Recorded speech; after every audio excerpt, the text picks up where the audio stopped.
Lancement ce jeudi 17 avril des travaux de la 9e édition Expo Béton à Lubumbashi. C'est le président de la République Félix-Antoine Tshisekedi Tshilombo qui l'a fait.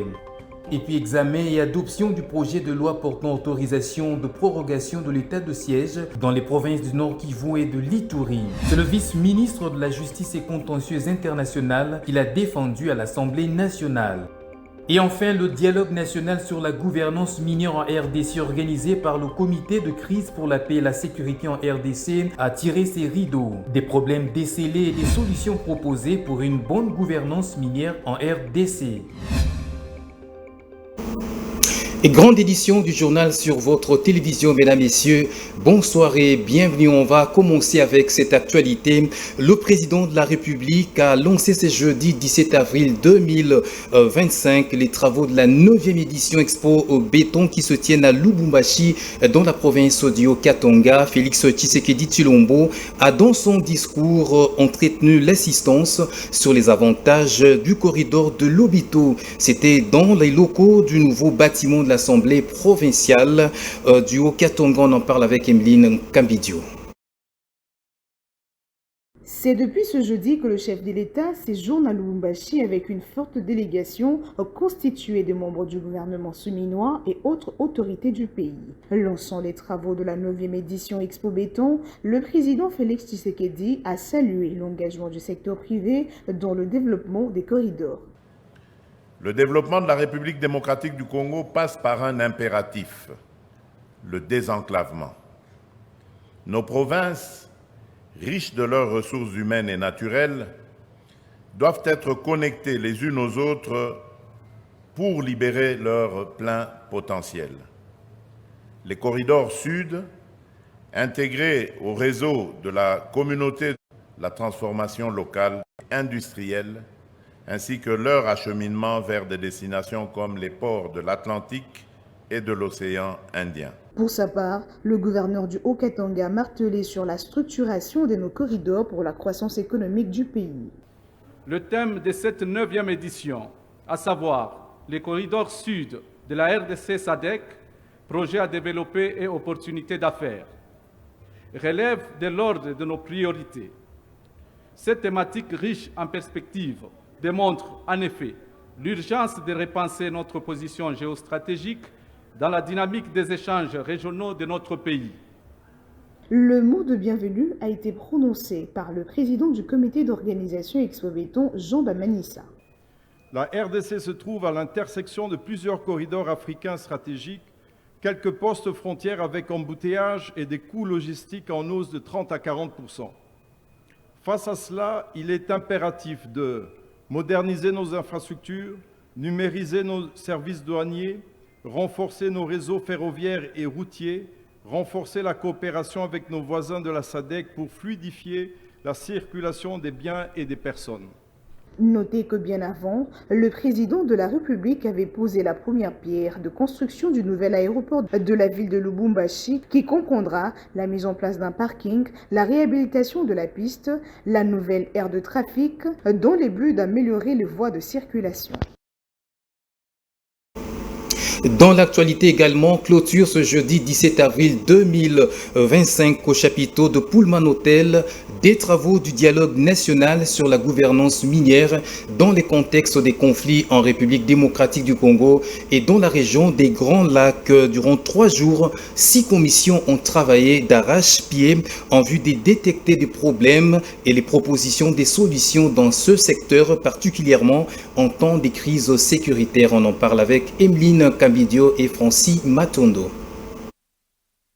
Vers le mardi 15 avril, le dialogue national sur la gouvernance minière dans le contexte de conflits en RDC et dans les Grands Lacs s'est clôturé sous une note de satisfaction. Au total, 6 commissions se sont donc apaisanties autour des problèmes qui gangrènent le secteur minier en temps de crise. Au niveau national, il y a nécessité urgente de pouvoir réformer, apporter des réformes dans notre,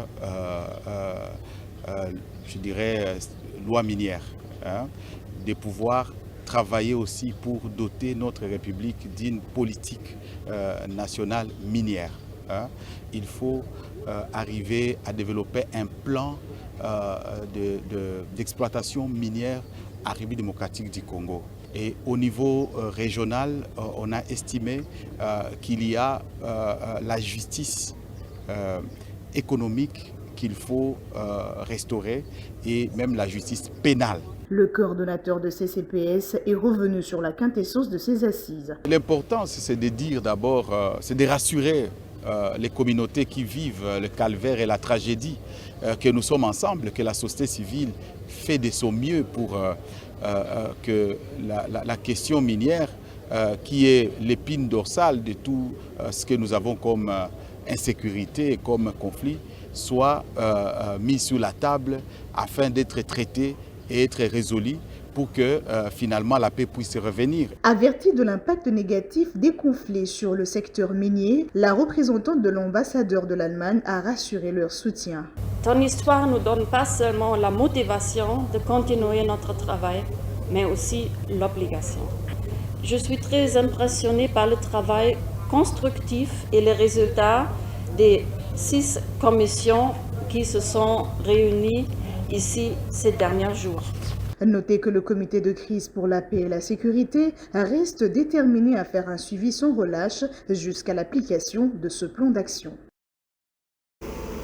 Et on va quitter l'économie pour la politique. La plénière de ce jeudi 17 avril 2025 à l'Assemblée nationale a examiné et adopté le projet de la loi portant autorisation de prorogation de l'état de siège dans les provinces du Nord Kivu et de l'Ituri. C'est le vice-ministre de la Justice et contentieuse internationale, Maître Samuel Mbemba Kabouya, qui a défendu ce projet à la Chambre basse du Parlement. Regardez.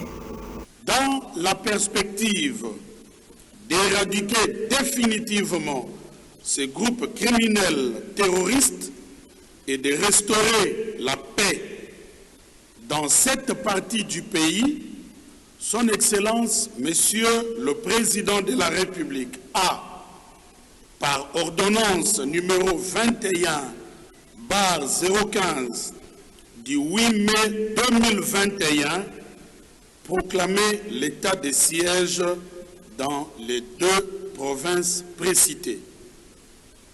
Étant donné que l'objectif recherché par l'instauration de ces régimes n'est pas, à ce jour, encore totalement atteint, l'état de siège, conformément à l'article 144, alinéa 5 de la Constitution, se doit d'être prorogé tous les 15 jours depuis son instauration sur autorisation du Parlement. Saisi par son Excellence, Monsieur le Président de la République, chef de l'État, après décision du Conseil des ministres. À ce jour, il est de notoriété publique que la situation sécuritaire à l'est de notre pays, de notre patrie, terre de nos ancêtres, demeure préoccupante. En conséquence, la prorogation de ces régimes d'exception s'avère indispensable. Ce reportage porte les signatures de Emeline Kambidio et Seyambavou. On va parler société à présent. 29 cambistes tués en l'espace de 3 mois seulement. C'est le motif du dépôt ce jeudi 17 avril 2025 d'un mémoire à l'Assemblée nationale par la Corporation professionnelle des cambistes manuels. À en croire le président de cette corporation, ces chiffres ne comprennent pas des cas des personnes qui sont mortes à la suite de la crise sécuritaire. Suivez.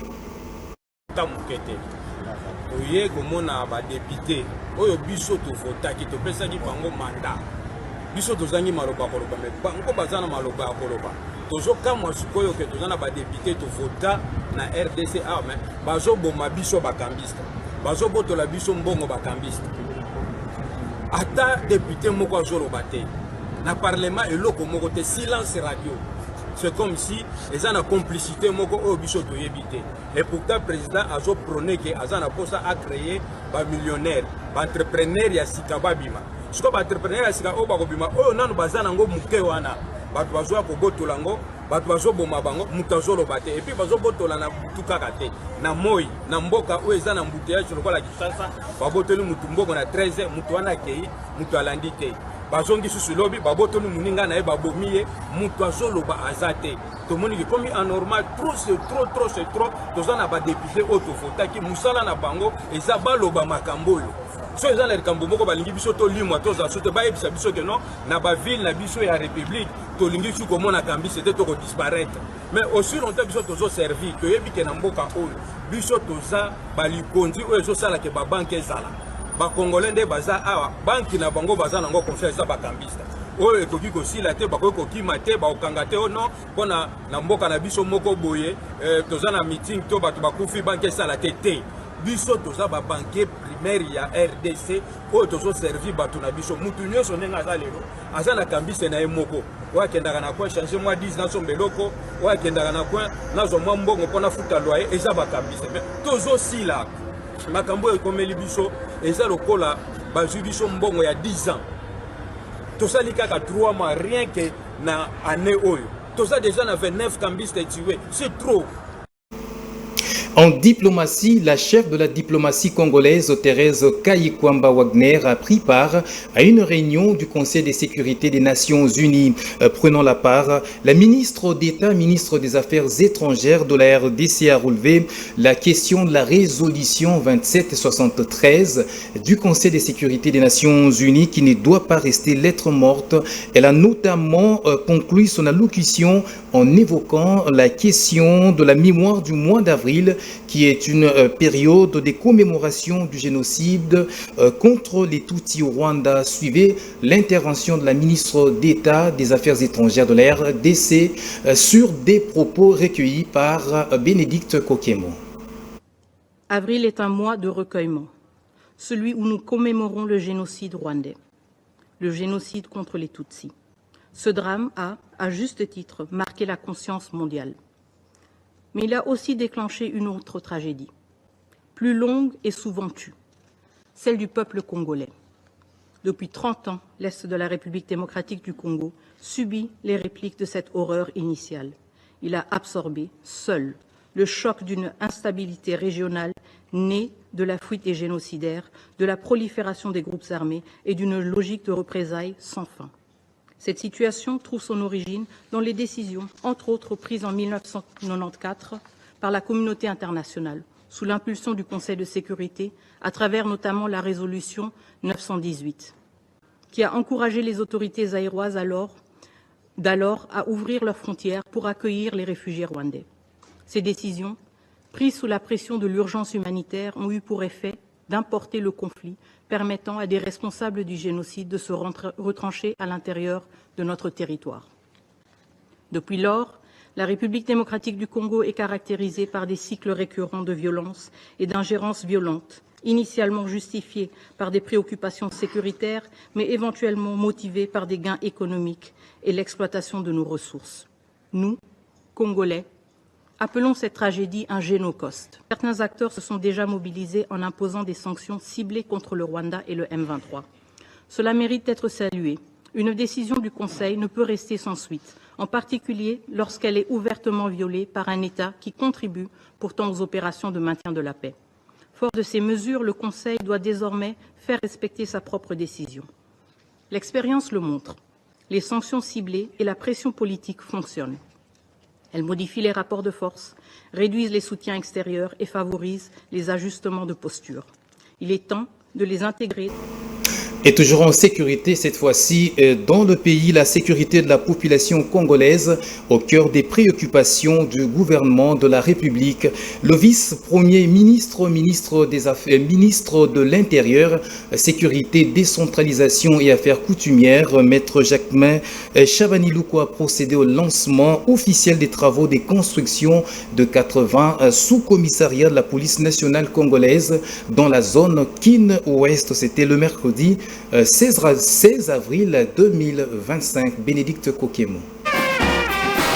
Le projet de construction de 80 postes de la police nationale congolaise dans la partie Kinshasa-Ouest s'inscrit dans le cadre de la modernisation des installations de la police, en vue de relever le défi sécuritaire de la République démocratique du Congo, s'étendant sur une durée de 3 mois.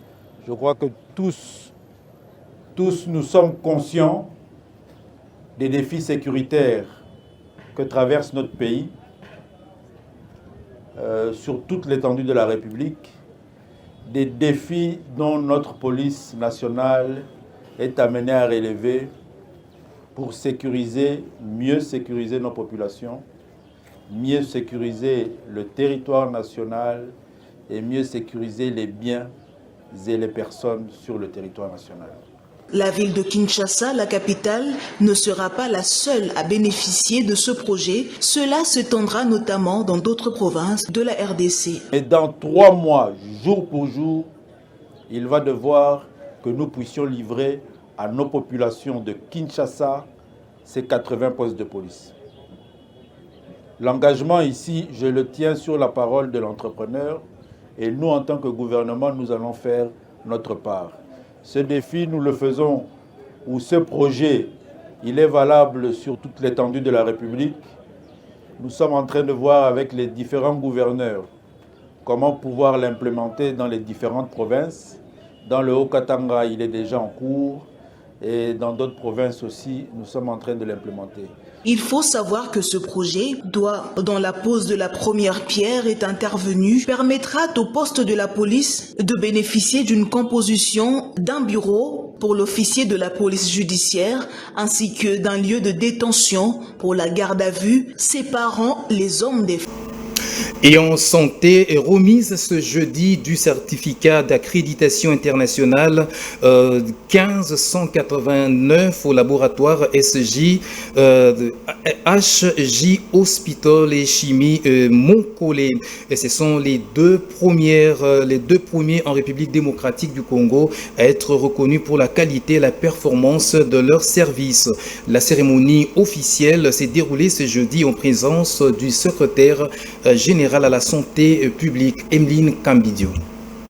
La RDC dispose désormais de 2 laboratoires construits sur les normes internationales. Il s'agit des laboratoires SG Faslov de HJ Hospital et CHME Monkole. Au cours de la cérémonie de remise de certificat d'accréditation internationale ISO 15189 à ces 2 premiers laboratoires modernes de la RDC, le représentant du ministre de la Santé a salué le courage et la responsabilité de ces établissements sanitaires.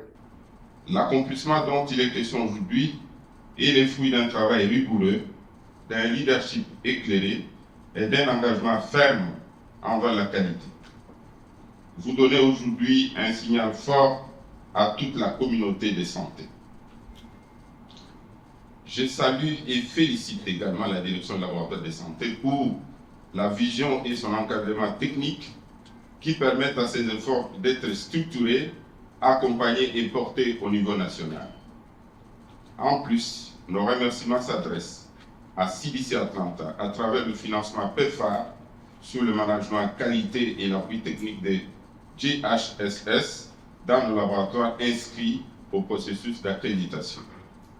À toutes les institutions présentes, je vous encourage vivement à suivre ces dynamiques vertueuses. Le ministère de la Santé publique, d'Hygiène et des Programmes sociaux, avec ses partenaires, reste déterminé à vous accompagner sur le chemin exigeant, mais essentiel de l'accréditation. Plusieurs personnalités étaient présentes, parmi lesquelles l'ambassadrice des États-Unis. Cet événement est d'une importance capitale, non seulement pour les 2 laboratoires concernés, mais aussi pour la République démocratique du Congo, également pour la mission diplomatique du gouvernement des États-Unis d'Amérique, car il marque une étape significative dans l'amélioration de la qualité de prestation de services en santé publique en RDC et dans les nouvelles orientations des appuis du gouvernement américain. Cette réalisation s'inscrit dans le cadre du programme de renforcement des laboratoires cliniques appuyé par les États-Unis à travers le CDC Atlanta. Une initiative financée par PEPFAR. Pour l'histoire, la norme ISO 15189 spécifie les exigences de qualité et de compétences propres aux laboratoires de biologie médicale. Celle-ci a garanti la sécurité, la fiabilité des résultats ainsi que la conformité aux standards internationaux de bonne pratique. Ouvrons la page sportive à présent. L'équipe nationale U20 de la République démocratique du Congo est bien arrivée ce mardi 17 avril 2025 en terre tunisienne où elle a entamé un stage de préparation crucial en perspective de la Coupe d'Afrique des Nations U20 de la spécialité Égypte 2025 Shadrack Tenta. Les jeunes Congolais, encadrés par les staffs techniques et médicaux, ont pris leur quartier à l'hôtel El Mouradi Gamat. Une fusion progressive entre des réalités du football congolais, celle du terrain de proximité et celle des académies du vieux continent. Avant de fouler la pelouse, place aux examens médicaux exigés par la Confédération africaine de football. Objectif, garantir que chaque joueur est apte à participer à la compétition, mais aussi évaluer la condition physique de l'ensemble du groupe. La première séance d'entraînement est prévue ce jeudi 17 avril à 17h au stade annexe de Radès. Elle marquera le véritable coup d'envoi du travail technique et mental. Côté compétition, les défis s'annoncent relevés. L'RDC est placé dans le groupe C, aux côtés du Sénégal, du Ghana et de la Centrafrique. Un groupe dense où chaque point comptera, où l'expérience acquise lors de ces stages pourrait faire la différence. La liste officielle de joueurs retenus pour la phase finale sera dévoilée le 22 avril 2025 via les canaux officiels de la Fédération congolaise de football association. Une annonce très attendue tant par les intérêts. On va rester en sport. Climat de tension autour des playoffs du championnat illico cash Ligue 1. l'AS Maniema Union de Kindu dénonce un manque d'équité dans l'organisation de cette phase du championnat national. Le mercredi 16 avril 2025, un mémorandum a été déposé au ministère des Sports, à la Fédération congolaise de football association ainsi qu'à la direction des activités physiques et sportives dans le but de défendre les intérêts de cette équipe de Kindu. On en parle encore avec Shadrack Tenta. Mémorandum de contestation des supporters de l'AS Maniema Union relatif à la décision d'exclure Kindu parmi les sites de play-off de la Ligue 1. Nous, supporters fidèles et engagés de l'AS Maniema Union, réunis ce jour 16 avril 2025, en toute conscience, exprimons notre indignation profonde face à la décision de la Linafoot de restreindre la phase décisive de play-off à deux seules villes, Kinshasa et Lubumbashi, excluant ainsi Kindu, base naturelle de notre club AS Maniema Union.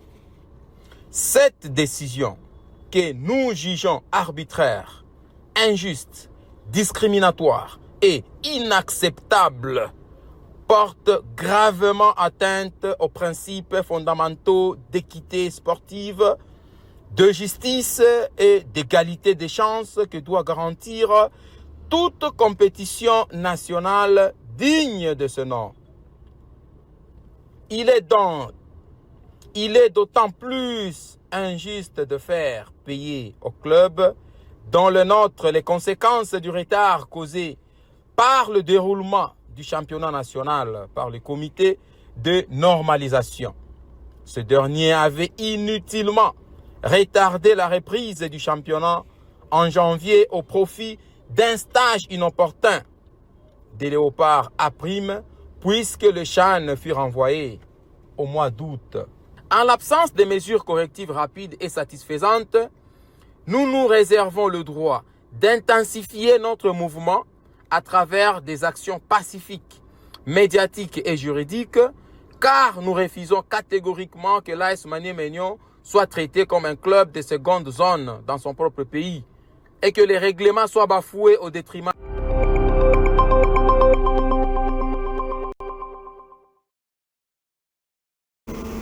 Et au-delà des frontières de la RDC, la Côte d'Ivoire, premier pays producteur de cacao, fait face actuellement à d'énormes difficultés d'exploitation de cette matière précieuse aux États-Unis d'Amérique. Et pour cause, le droit des douanes américaines de la nouvelle administration Trump pose problème. Suivez. Conditions difficiles, le prix de douane américain ne convient pas aux cultivateurs ivoiriens. Le prix n'est pas bon. Si on dit que le président américain est venu mettre taxe sur le prix du cacao, vraiment, c'est pas bon pour nous. Ça ne nous arrange pas. Cette situation est difficile pour la Côte d'Ivoire qui exporte principalement le cacao vers les États-Unis. Tu vois, le stock, le magasin est chargé. Vraiment, les taxes douanières de Donald Trump nous causent énormément de problèmes. Puisque, à cause de ce problème-là, les gens n'arrivent plus à acheter notre produit. Vraiment, l'effet a déjà commencé. Il faut savoir que l'Europe restera la seule piste de solution crédible pour les Ivoiriens en cas de perte du marché américain. Et fin de ce journal, voici pour vous les rappels des principaux titres. Lancement ce jeudi 17 avril des travaux de la 9e édition Expo Béton à Lubumbashi. C'est le président de la République Félix-Antoine Tshisekedi Tshilombo qui l'a fait. Et puis examen et adoption du projet de loi portant autorisation de prorogation de l'état de siège dans les provinces du Nord Kivu et de l'Ituri. C'est le vice-ministre de la Justice et Contentieuse internationale qui l'a défendu à l'Assemblée nationale. Et enfin, le dialogue national sur la gouvernance minière en RDC organisé par le Comité de crise pour la paix et la sécurité en RDC a tiré ses rideaux. Des problèmes décelés et des solutions proposées pour une bonne gouvernance minière en RDC. Ça a été un réel plaisir pour nous de vous présenter ce journal, mesdames et messieurs. Merci de l'avoir suivi et bonne suite de programme sur votre télévision. Au revoir.